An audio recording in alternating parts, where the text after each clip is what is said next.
Samantha Walker hurled her beverage onto the gleaming floor Grace Miller had meticulously cleaned. "Clean it up again!" she shrieked with disdain. Grace, her eyes welling with tears, knelt once more.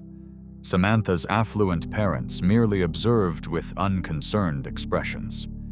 But that afternoon, an unforeseen visitor arrived.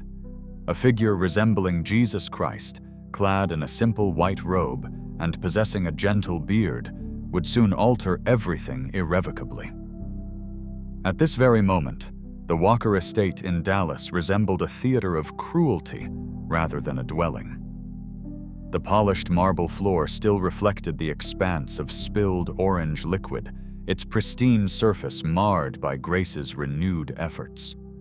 From across the vast room, Victoria Walker observed with languid amusement, her expensive bracelets tinkling as she raised a glass of imported mineral water. She offered no words. Her gaze conveyed everything. Let the girl endure. It was her designated role. Across the expansive space, Jonathan Walker lowered a business publication he had been perusing. The headline, emblazoned with "Texas Real Estate Magnate Expands Empire," gleamed beside his countenance, his lips curling into a sardonic smile as he watched Grace scramble for a cleaning cloth. For him, such spectacles were merely trivial amusement.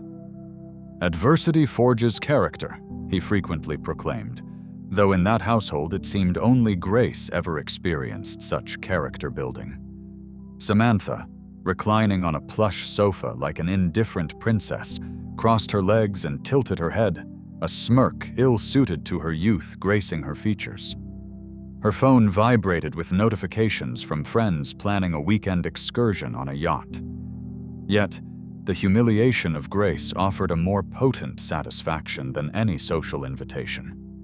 Each tear Grace discreetly wiped away amplified Samantha's sense of power, of control over a world she barely comprehended. Grace's hands faltered as she attempted to erase the mess. Her knees ached against the frigid marble. Her thoughts were consumed by her father, Arthur, lying alone in their modest apartment across the city. He required his medication within the hour. Her plan had been to return home promptly after completing her morning duties. Now, however, she knew she would be unable to make it. Not with Samantha in such a volatile mood. Not with the Walkers regarding her as a mere instrument. Beyond the mansion's confines, autumn breezes rustled through the manicured suburban streets, scattering fallen leaves across perfectly tended lawns. Neighbors strolled with their golden retrievers. Delivery vehicles hummed softly. The scene exuded an air of tranquil normalcy.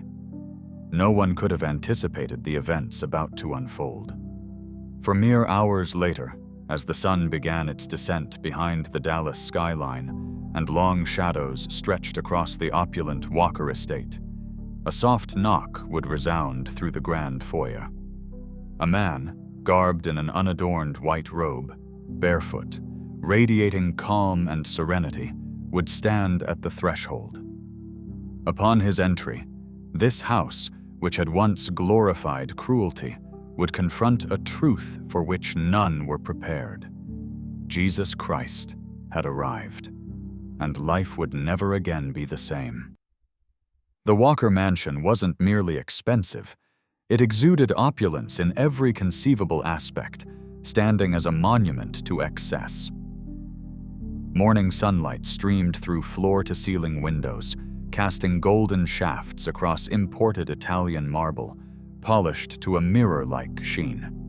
Each grand column, hewn from hand-selected Colorado stone, reached proudly toward a ceiling adorned with a custom mural, a masterpiece the family never bothered to appreciate. It was beauty devoid of admiration, luxury without a whisper of gratitude. From the exterior, the mansion rested like a magnificent jewel in Dallas's most affluent enclave.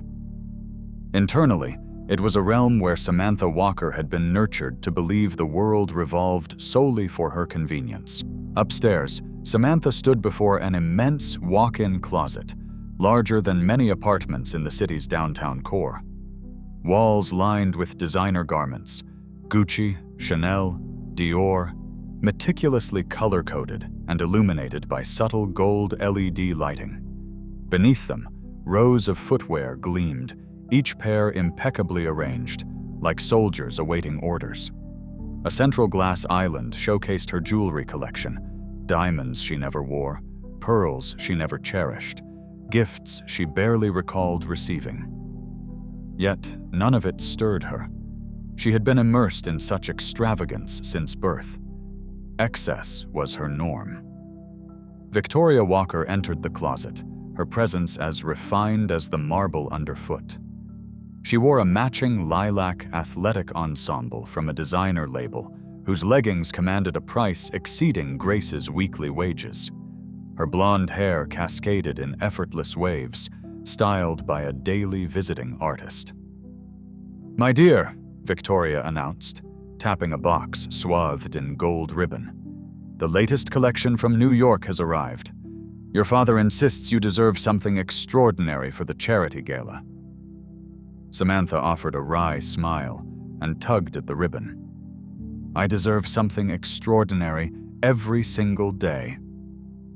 Victoria chuckled softly, never correcting her daughter, never guiding her, merely validating the sense of entitlement that had entwined itself around Samantha's heart like tenacious ivy.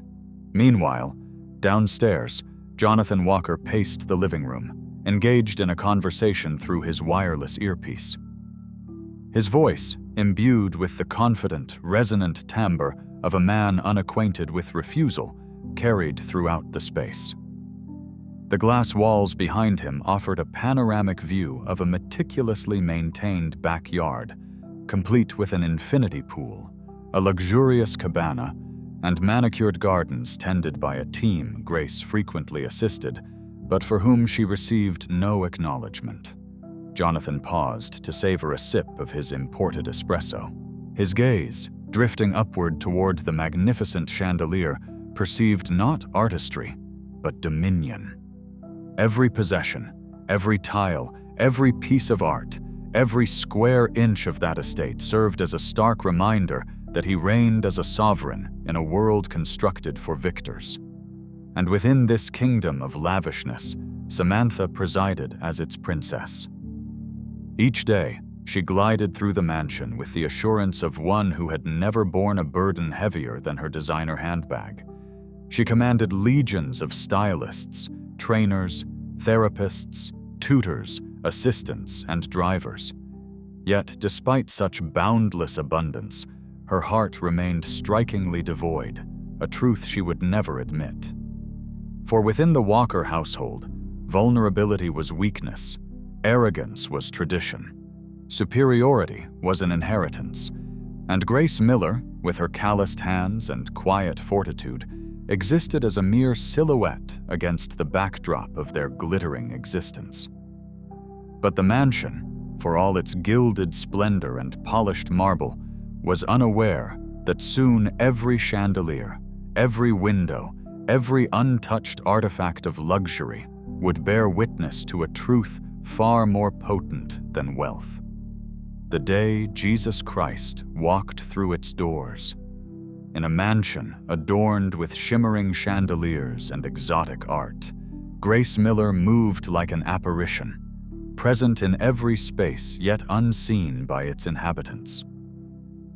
Each morning, precisely at 5 o'clock, before the Walkers stirred from their silken slumber, Grace would unlock the side entrance, her hands roughened by years of scrubbing, polishing, and lifting burdens that far exceeded her slender frame.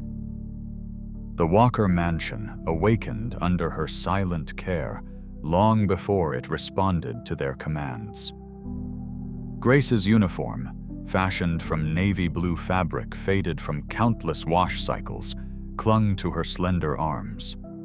Her shoes, designed for comfort, bore worn soles from traversing endless corridors and ascending staircases that curved like flowing marble rivers. Her hair, once a thick, raven cascade, now bore streaks of premature silver, a testament to exhaustion and stress rather than her age. She moved with quietude, not by choice, but because she had learned that invisibility offered a measure of safety. While Samantha's world comprised designer wardrobes and social media allure, Grace's existence unfolded in the overlooked corners. The laundry room, filled with the hum of machinery. The pantry, where she meticulously accounted for every item. The kitchen, where she prepared meals she would never partake in. Her day was a relentless sequence of tasks. Wash this, pack that, clean with greater speed, stand with more poise. She bore them with the steadfast humility of someone who could not afford to falter. At 7:30 in the morning, she checked her phone, its cracked screen held together by a strip of tape. A missed message from her neighbor awaited her.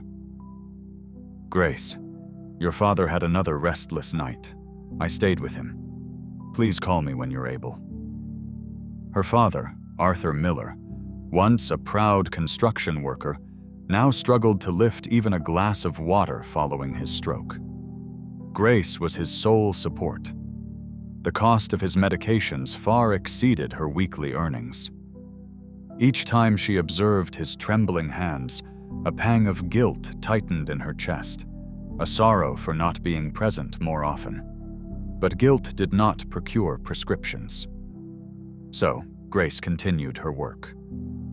Downstairs in the kitchen, as she prepared Samantha's breakfast, precisely 2 poached eggs, artisanal avocado spread, and imported berries, Grace felt the familiar ache in her lower back. She ignored it.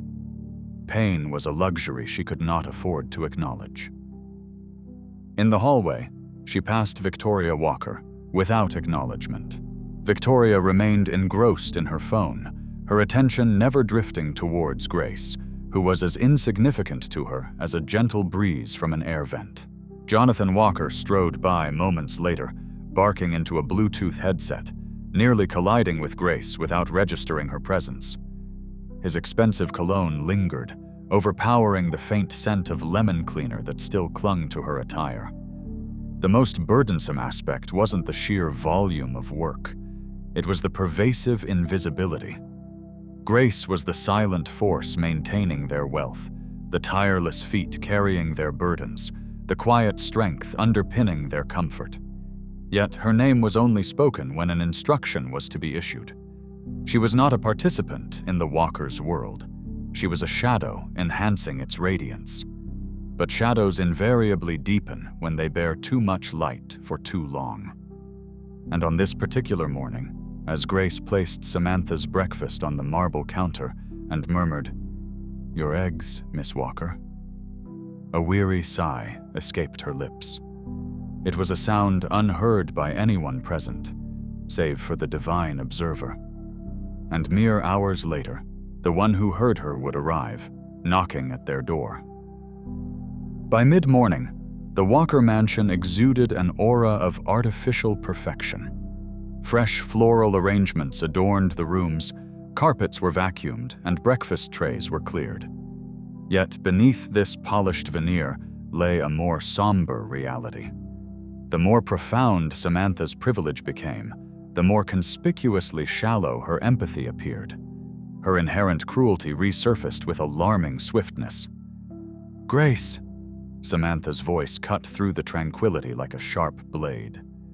She stood at the apex of the staircase, brandishing a half-empty bottle of imported mineral water.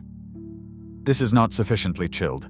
I requested ice cold, not merely refrigerator cold." Grace ascended the stairs with weary steps. She observed the bottle.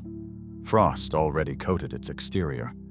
But defiance was not a viable survival strategy here. "I will replace it, Miss Walker."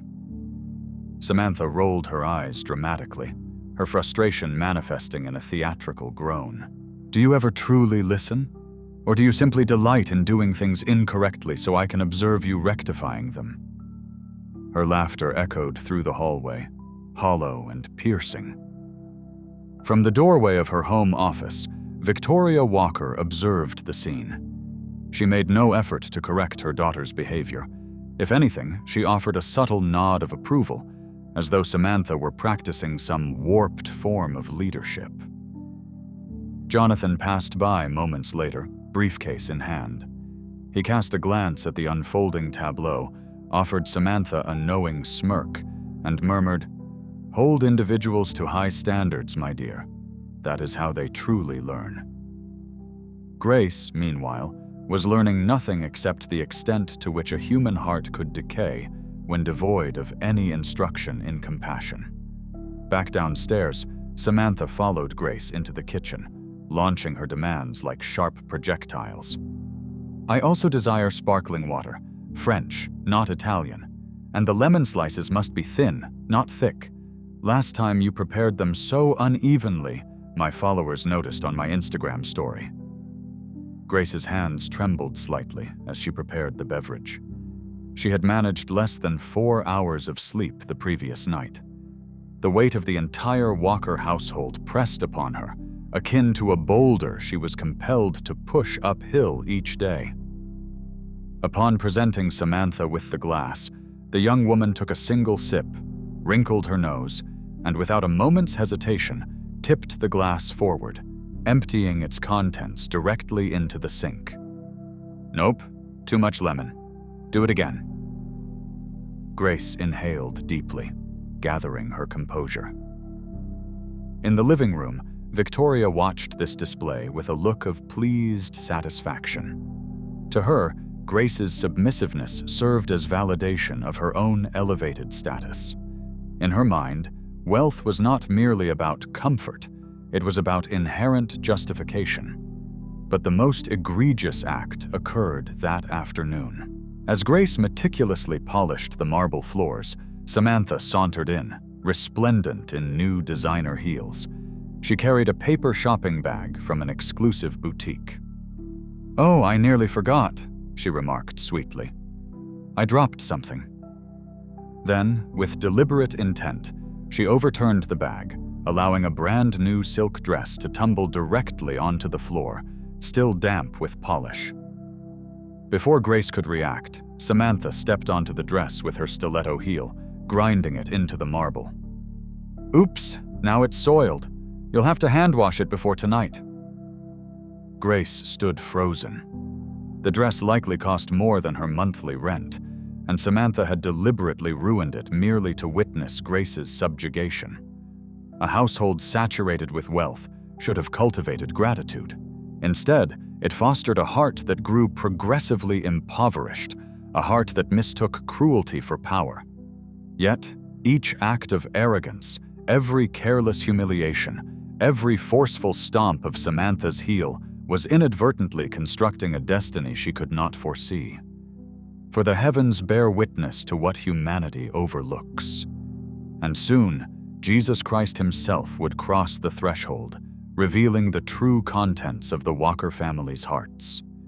By late afternoon, the Walker mansion shimmered in the warm glow of the sun. However, this radiant beauty offered no solace to Grace Miller. As the affluent household prepared for another evening of ostentation, Grace moved like a shadow, retreating into the dimmest corners, weighed down by an exhaustion no one bothered to acknowledge. Her legs ached from hours of scrubbing floors, her fingers stiff from polishing every surface until it gleamed. She had not eaten since dawn, and yet Samantha Walker had just presented her with a new roster of chores: ironing dresses, steaming curtains, and reorganizing the pantry by brand, not by category. Grace's body screamed in protest, but poverty compelled her voice to respond. "Yes, Miss Walker."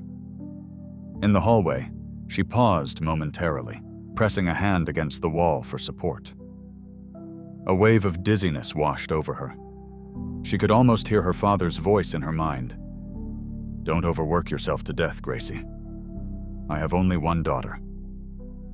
Her throat tightened. If only he knew how arduous her days had become.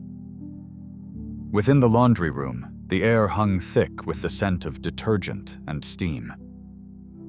Grace leaned over a sink, meticulously hand-washing a silk dress that Samantha had carelessly stepped upon. As her hands moved through the soapy water, her phone, old, worn, and cracked, vibrated in her apron pocket. It was a message from her neighbor, Mrs. Wells. "Grace, your dad's cough is worse tonight. He keeps asking for you." Her heart plummeted. She checked the time. 6:12 p.m.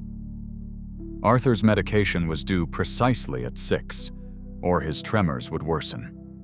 She should have been home an hour ago, yet here she was, scrubbing the hem of a dress that wasn't even stained, merely marred by Samantha's callousness.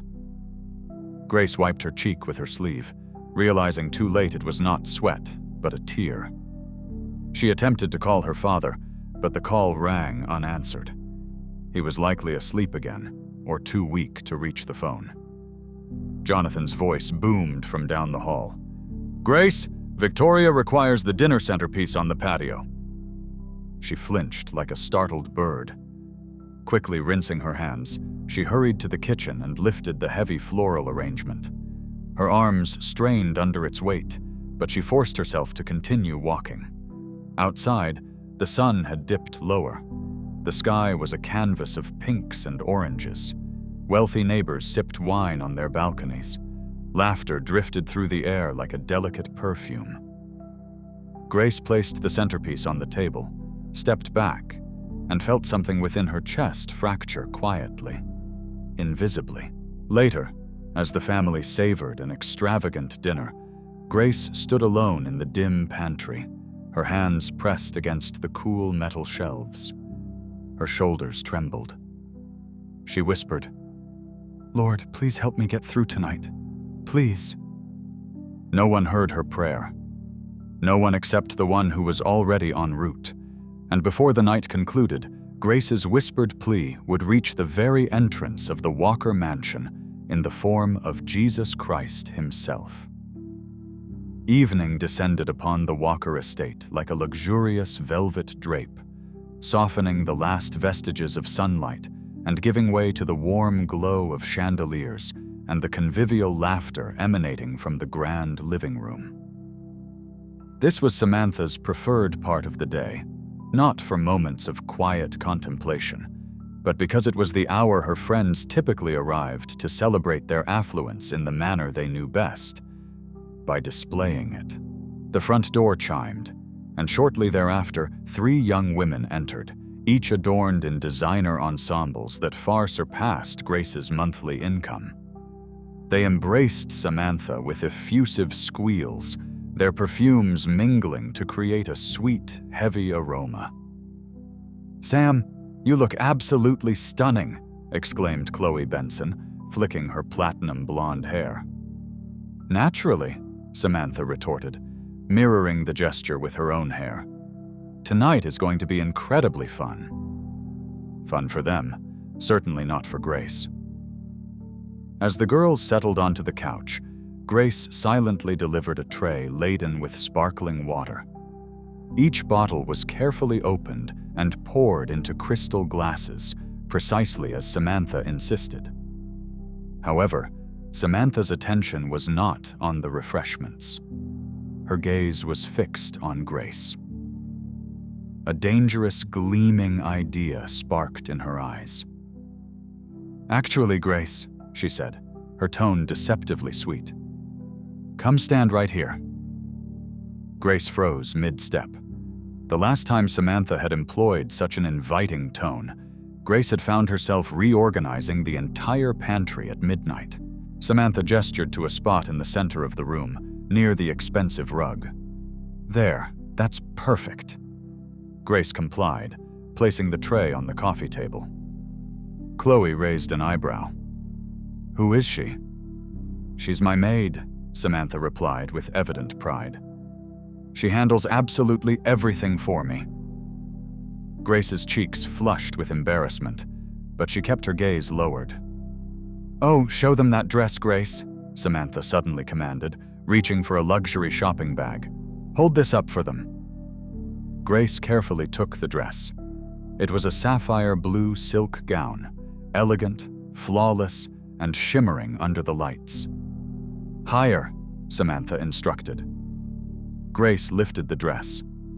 The girls leaned in, their eyes filled with admiration for the fabric, the stitching, the distinctive brand label. "How much did it cost?" inquired Leia, her voice thick with curiosity.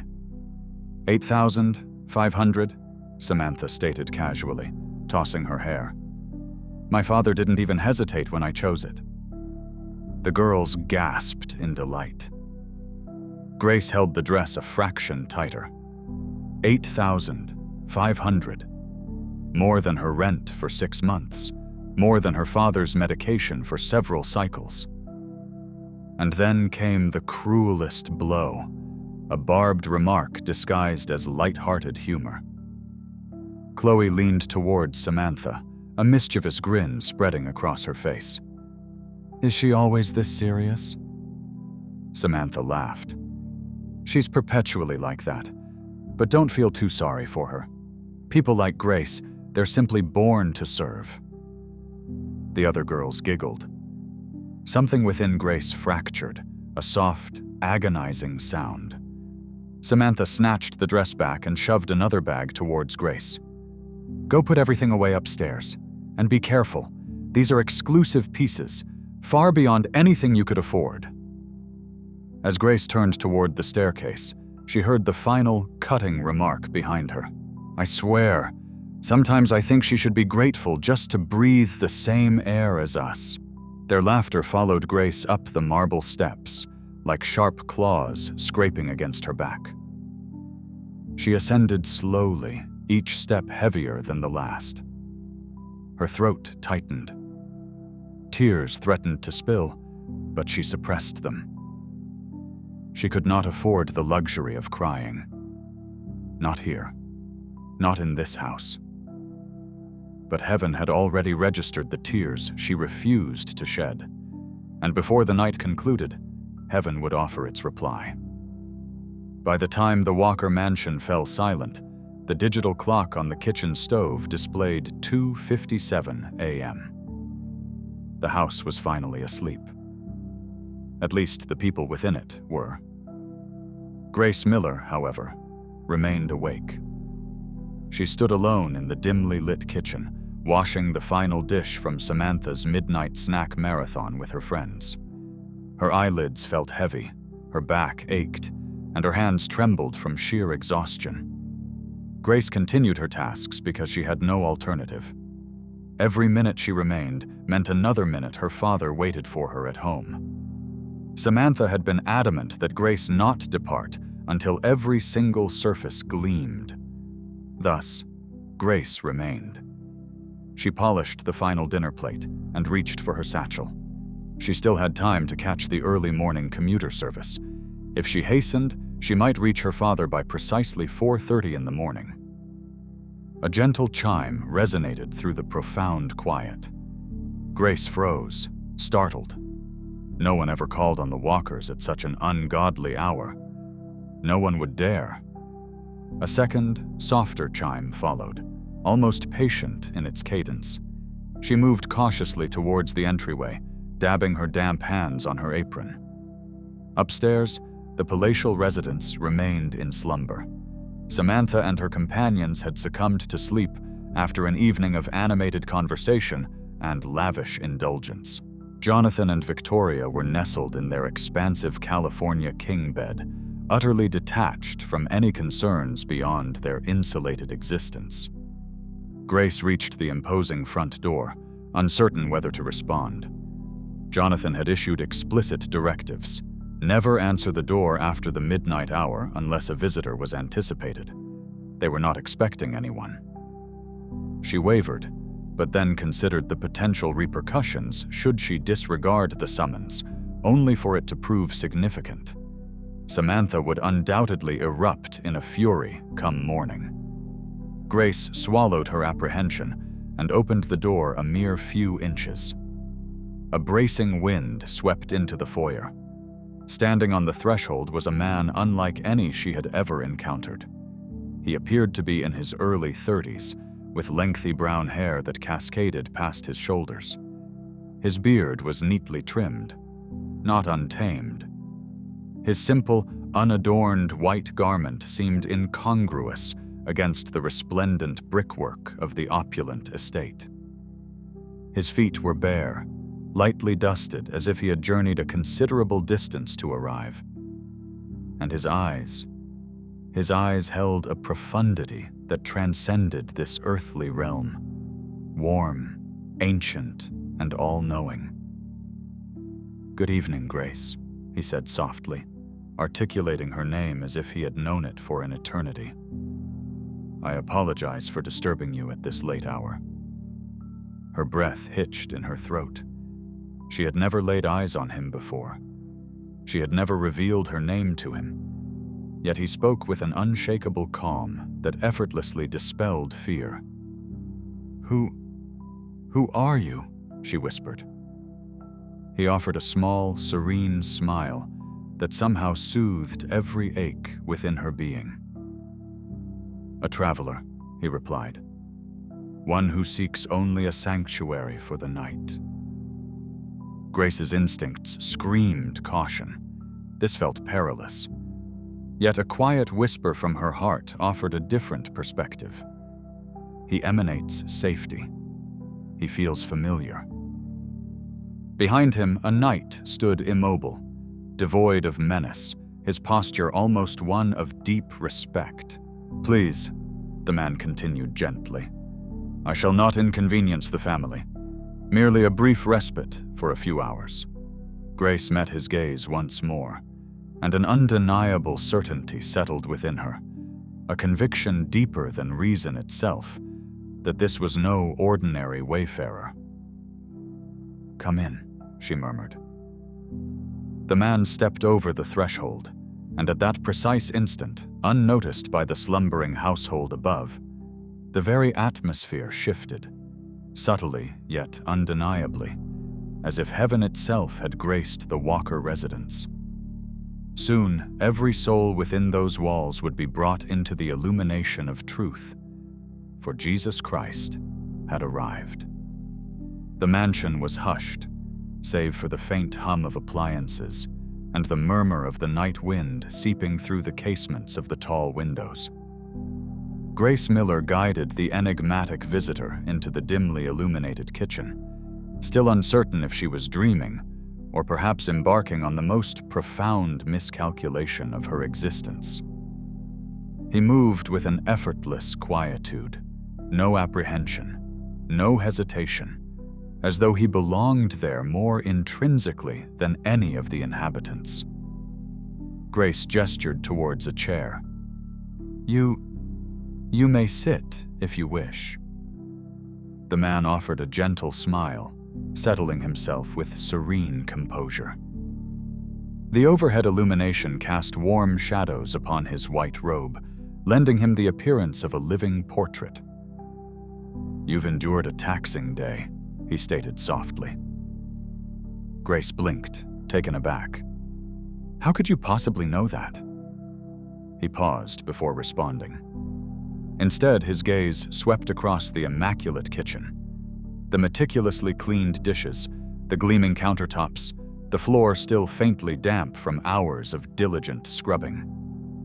Then, he looked directly at her, truly saw her, not past her or through her, but into her very essence, as though he could perceive every burden she had concealed behind a weary smile. "You've carried a weight far exceeding what any one person should bear," he said. "Your body aches, but it is your spirit that suffers most acutely." Her breath faltered. She took a step back, as if his words possessed tangible substance. No one is privy to that," she stammered. He inclined his head delicately. "Your father's medical treatments, the mounting expenses, the quiet nights you weep so that he might not hear you, the extended hours you dedicate here, perpetually anxious that he might fall, or that he might be afraid and utterly alone." Grace's knees buckled. She instinctively gripped the edge of the counter for support. "How?" was all she could manage. The man's eyes softened with a compassion so profound it felt like a comforting embrace around her very soul. "Grace," he said, "do you believe yourself to be unseen? Do you think your sacrifices go unnoticed? That your kindness is expended in vain upon those who fail to perceive you?" A single tear traced a path down her cheek. That is precisely how it feels. "You have offered prayers more numerous than you can count," he continued. "Not for material wealth nor for escape, but for the strength. Simply the strength to navigate one more day."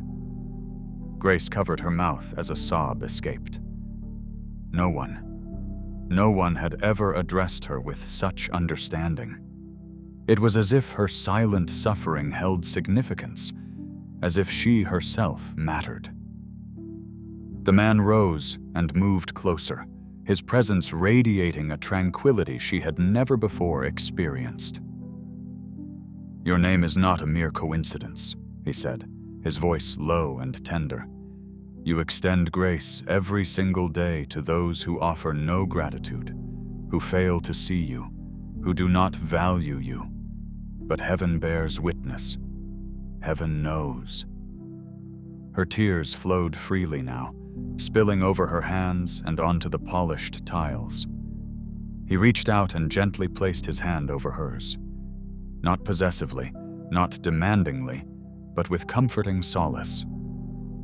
"You are not alone," he whispered, and in that profound moment, suspended between exhaustion, fear, and awe, Grace finally comprehended the reason her heart had settled the instant she opened the door to him. Because somewhere deep within, she had known a truth she dared not voice aloud. This was not merely a man.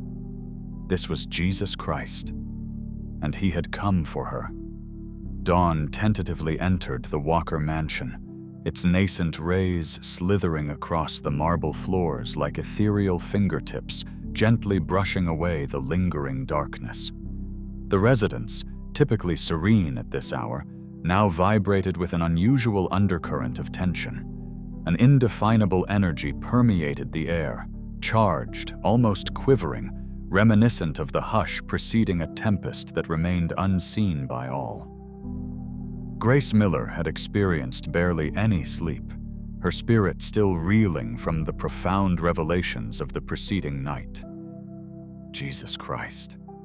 Her soul now recognized him, rested in the modest guest chamber she had discreetly prepared. She stood by the kitchen counter, her hands trembling as they cradled a mug of coffee she had yet to touch. His words echoed repeatedly in her mind. "You are not invisible. Heaven sees." It felt utterly surreal, yet every fiber of her being confirmed its profound reality, a truth more tangible than anything else in her life. At precisely 7:18 in the morning, the first piercing shriek shattered the prevailing silence. "Who do you think you are?" Samantha Walker stood in the opulent living room, still clad in silk pajamas, her finger aimed accusingly at Jesus, her voice laced with a fury born of entitlement and palpable fear. Her companions, disoriented and groggy, peeked over the plush sofa cushions. Jesus stood near the window, bathed in the soft, golden luminescence of the morning sun, his demeanor as calm as the dawning day itself. "Good morning, Samantha," he replied. Samantha recoiled as if struck. "How do you know my name?" "Mom, Dad." Victoria rushed into the room first, her expensive robe trailing regally behind her. Jonathan followed, adjusting his tie, despite not having completed his dressing. Both froze upon beholding the stranger standing serenely in the sun-drenched space. Victoria's voice tightened with alarm. "Grace, why is this man in our home?" Before Grace could respond, Jesus spoke. "She opened the door because I knocked." Jonathan advanced, his stance protective. "You cannot be here. But Jesus' gaze was not fixed on him. Rather, it seemed to penetrate his very being. "Jonathan Walker," he said gently. "You were 8 years old the first time you shined shoes in a freezing alley in Detroit. Your mother worked double shifts at the diner so you could eat." Jonathan's complexion paled dramatically. No one knows that," he whispered. Jesus moved a step closer. "She told you not to let money change the man you are. But you did. Not because you harbor malice, but because you believed success would silence the lingering fear of poverty." Victoria clutched her chest, her breath catching. Jesus turned his attention to her. "Victoria, you were raised in Southside Chicago. You shared a single bedroom with your siblings. You made a solemn promise to God that if you ever attained wealth, you would remain humble." Tears welled in her eyes, tears she had not shed in years. "You forgot your promise," Jesus continued softly, "and your heart hardened in an effort to safeguard the life you meticulously constructed." Samantha stumbled backward, her voice trembling. "Stop. Please, stop." Jesus turned his gaze to her last. "You weep at night," he said, "not out of cruelty, but because you feel profoundly alone in a house filled with abundance." Samantha's breath hitched. "You inflict pain upon others so that you may not feel the depth of your own hurt," he whispered. Silence descended upon the room, a profound quietude that stripped away all pretense, all justifications, and all vestiges of pride. And within that silence, the unvarnished truth became an inescapable reality. Jesus Christ stood in their living room, not with the intent to condemn, but to reveal to them the individuals they had become and the people they still possessed the capacity to be. For a considerable duration, not a soul within the Walker mansion stirred. The gentle morning light illuminated every stunned countenance, every trembling breath, every deeply buried emotion they had spent years concealing behind a facade of wealth and outward appearances. Samantha Walker, ever boisterous and assured, was the first to yield. Her legs gave way, and she sank heavily onto the edge of the sofa. Her eyes, typically sharp with an air of superiority, softened with an unfamiliar sentiment: fear and profound shame. "I didn't intend," she whispered, her voice cracking. "I had no idea I caused people such pain." Jesus moved nearer, his presence radiating warmth rather than judgment. "You were unaware because no one ever imparted the knowledge of how to feel," he said gently. "Your solitude compelled you to mimic strength instead of embracing love." Samantha pressed her palms to her face. For the first time since her childhood, tears streamed down her cheeks, raw and uninhibited. Victoria rushed to her daughter's side, instinctively reaching out. But Samantha flinched away. "You were never truly present," she cried. "You provided me with everything, yet you yourself were absent." Victoria froze. Those words struck deeper than any accusation Jesus could have uttered. Across the room, Jonathan Walker, once the picture of pride and unyielding resolve, began to pace agitatedly. His breathing grew shallow. His eyes darted between his wife, his daughter, and the man in white, who seemed to hold the key to every buried secret. "This is madness," he muttered. "You can't just appear." And Jesus interrupted with a quiet firmness that sliced through the rising chaos. "Jonathan, wealth constructed your edifice, but fear is the architect of your heart." Jonathan's shoulders slumped, as though a lifetime of pretense had finally become an unbearable weight.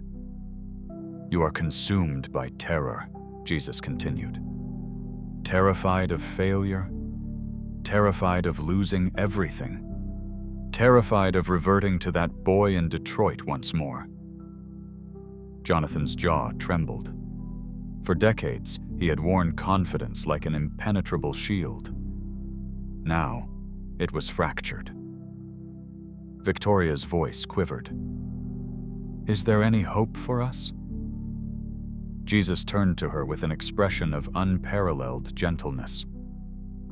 "Hope has always resided here, but humility is the key that must unlock the door." Silence enveloped the room like a soft shroud. Then, slowly, deliberately, Jonathan dropped to his knees. His voice was barely audible. "I no longer wish to be this man." Samantha crawled into her mother's embrace, her sobs unrestrained. Victoria held her daughter tightly, her own tears falling into Samantha's hair. The icy shell encasing her heart began to thaw, melting under a truth she could no longer deny. Grace observed the unfolding scene from the doorway.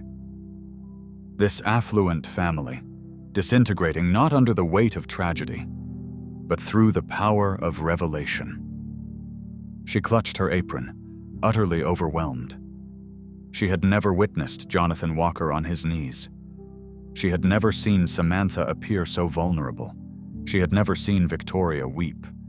But Jesus had not come merely to expose. He had come to heal. Jesus approached them, his voice resonating with boundless mercy. "Repentance is not a punishment," he declared. "It is the very first breath of a new existence." Jonathan bowed his head. Victoria whispered through her tears, "I am so sorry, Grace. I am truly deeply sorry." And Samantha extended a trembling hand toward Grace. For the first time, seeing her as an individual, Grace's eyes filled, not with apprehension, but with a profound, aching compassion. And for the first time since the mansion's construction, a sacred essence settled upon its floors. Not the opulence of wealth, nor the arrogance of power, but a nascent beginning. A commencement of profound transformation, born from the shattering of pride and the gentle touch of Jesus Christ. The opulent living room of the Walker mansion now possessed a different quality. Lighter, as though the very air had been cleansed. Sunlight cascaded through the expansive windows, illuminating the polished floors like a divine spotlight. Samantha, Victoria, and Jonathan remained on the floor, their once proud postures now reduced to a state of fragility and, at long last, unvarnished honesty. Grace Miller stood near the entrance, uncertain whether to remain or to retreat into the shadows where she had perpetually been relegated. But Jesus Christ turned his gaze toward her, his voice warm and steady. "Grace," he said, "come here." Her legs trembled as she approached. Each step felt like traversing the immense weight of her own accumulated pain. The endless nights, the biting humiliations, the whispered supplications in desolate rooms. She clasped her hands together, hesitant to allow them to fall by her sides, uncertain of their potential actions. Jesus regarded the Walker family, then turned his eyes back to Grace. "They have inflicted wounds upon you," he said softly. "Not through inadvertence, but by choosing arrogance over empathy." Jonathan lowered his head. Victoria pressed a trembling hand to her mouth. Samantha wiped her face with the sleeve of her silk pajamas. Jesus continued, "But forgiveness is not the recompense they are owed. It is the gift that you elect to bestow." Grace felt a tightening in her chest. Forgiveness. The very word tasted of impossibility. For months, she had endured their dictatorial commands, their pervasive indifference, their cruelty masquerading as superiority. She had wept in silence, subsisted on meager meals to afford her father's medication, and walked miles in the biting cold when Samantha insisted she remain late. Forgiveness? Samantha crawled forward first. Grace, her voice cracked. I was abominable. I believed that inflicting pain upon you would make me feel significant, but all it truly did was expose my own profound emptiness. Tears streamed down her cheeks as she whispered, I am so sorry. Please, forgive me. Victoria reached her daughter's side. I had forgotten my origins, she admitted, tears flowing unrestrainedly. I had forgotten the people who supported me when I possessed nothing. And then I directed that forgetfulness towards you. Grace, I am utterly ashamed. Then Jonathan, the man who had never bowed before any authority, placed his hand over his heart. I built an empire, he declared, his voice breaking. But I forfeited my soul in the process. I treated you as an inanimate object rather than a sentient being. I do not merit forgiveness, yet I implore it nonetheless. Silence enveloped the room like a comforting embrace. Jesus turned to Grace. What you choose in this very moment, he stated, will not only liberate them, but also liberate you. Grace's heart pounded furiously. Memories flashed before her eyes. Samantha's biting insults, Victoria's cold commands, Jonathan's dismissive pronouncements. But then, other images began to emerge. The raw vulnerability etched on Samantha's face as she dissolved into tears. The palpable regret resonating in Victoria's voice. The profound humility evident in Jonathan's posture. Grace's lips quivered. She whispered. Her voice cracked, like a dam bursting within her chest. I forgive you. Samantha gasped. Victoria covered her mouth. Jonathan's eyes closed, and tears traced paths down his face. And then it happened. The entire room suffused with a warm, radiant glow. Not intensely bright, not blinding, but alive. It felt akin to basking in the warmth of a roaring fireplace on the most frigid night of the year. Grace felt her knees weaken. Samantha clutched her mother tightly. Jonathan exhaled a breath that sounded like pure liberation. Jesus smiled, not because the moment was a testament to his power, but because it was a testament to their capacity for change. This, he said gently, is the most profound miracle. Not the mending of the body, but the healing of the heart. Grace suddenly felt an extraordinary lightness, as though years of accumulated burdens had been lifted from her shoulders. Samantha reached for her hand. This time, not as a directive, but as a sincere plea for connection. Grace took it. A flicker of a flame had been ignited. Not one that scorched, but one that healed. Forgiveness had transformed the mansion in a way that wealth had never achieved. And this miracle was merely the nascent stage. 6 months can reshape an entire city. 6 months can meticulously rebuild a household. But in the extraordinary case of the Walkers, 6 months served to reconstruct their very souls. Winter had receded, giving way to early summer in Dallas, ushering in gentle breezes that drifted through neighborhoods adorned with magnolia trees, heavy with their fragrant white blossoms. The Walker mansion remained outwardly unchanged, tall, immaculately polished, and exuding an air of refined elegance. However, anyone who crossed its threshold immediately perceived the profound alteration. This was no longer the same residence Jesus Christ had entered just half a year prior. The metamorphosis began subtly. Initially, there were heartfelt apologies, followed by tangible changes, and subsequently, the arduous process of rebuilding. Samantha Walker, once the self-proclaimed Princess of Dallas society, now dedicated her weekends to volunteering at a youth shelter in Oak Cliff. She would read stories to children who had never possessed a single book, engage in spirited games of soccer on cracked pavement with youngsters who lacked her designer footwear, and listen with genuine attentiveness to the struggles of teenagers who had grown up worlds away from marble floors and opulent chandeliers. The first instance a child embraced her without any expectation of reciprocation, she wept openly. Her former circle of friends struggled to comprehend this profound shift. Some drifted away, while a few even resorted to mockery. But Samantha no longer sought external validation. She had finally encountered true love, the genuine article, unburdened by the superficiality of popularity or material wealth. Victoria Walker underwent transformations that were even more deeply rooted.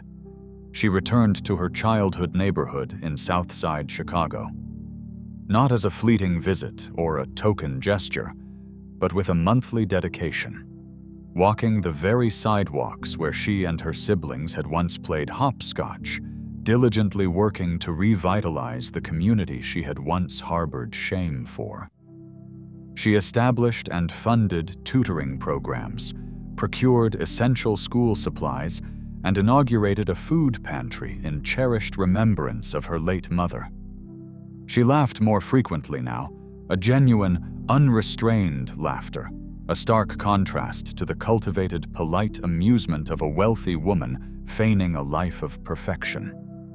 She often remarked that it felt as though she had rediscovered the young girl she had lost decades ago. Jonathan Walker, a man who had once measured his worth by the size of his empire and the figures in his bank statements, fundamentally redesigned his entire business philosophy. His company dramatically increased employee wages, provided comprehensive health benefits to every staff member, with particular emphasis on custodians and service personnel, and established a generous scholarship fund for the children of his employees. Investors voiced concerns about his apparent overgenerosity, while competitors branded him as too lenient. Yet, paradoxically, the company achieved unprecedented profitability. Jonathan attributed this success to a simple, guiding principle: God blesses enterprises that honor their people. And at the very nexus of this profound transformation stood Grace Miller. No longer invisible, no longer overlooked, no longer relegated to the status of a mere shadow within someone else's grand domain. Jonathan and Victoria had insisted she assume a new role: director of the newly established Grace Foundation, a charitable organization committed to advocating for fair wages, legal protections, and emergency assistance for domestic workers across the entirety of America. During the inaugural ceremony for the foundation's launch, as Grace took the stage, the auditorium erupted in a thunderous wave of applause. She offered a shy smile, her emotions threatening to overwhelm her, her gaze finding her father proudly seated in the front row. His health had experienced a miraculous improvement. Physicians attributed it to an unexpected recovery, while Grace recognized it as a direct answer to prayer. The Walkers stood beside her that evening, not as employers, but as cherished family. And though Jesus Christ had not made another physical appearance, his pervasive presence lingered in every transformed heart, every act of selfless generosity, every moment where genuine love had definitively supplanted arrogance.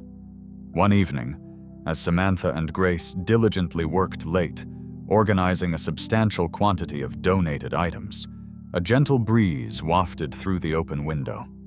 A small, unassuming note, discovered earlier tucked away within a desk drawer, rested on the table positioned between them.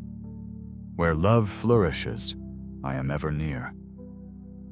They did not question its origin. They simply accepted its truth. For miracles do not always announce themselves with thunderous pronouncements or dazzling displays of light. Frequently, They manifest as quiet, profound transformations that resonate across an entire nation. And this, they understood, was merely the auspicious beginning of their enduring legacy. If this narrative has resonated deeply with your spirit, we kindly request that you honor this video with a like and subscribe to Stories of Grace, a sanctuary where authentic hope, unwavering faith, and genuine miracles reside.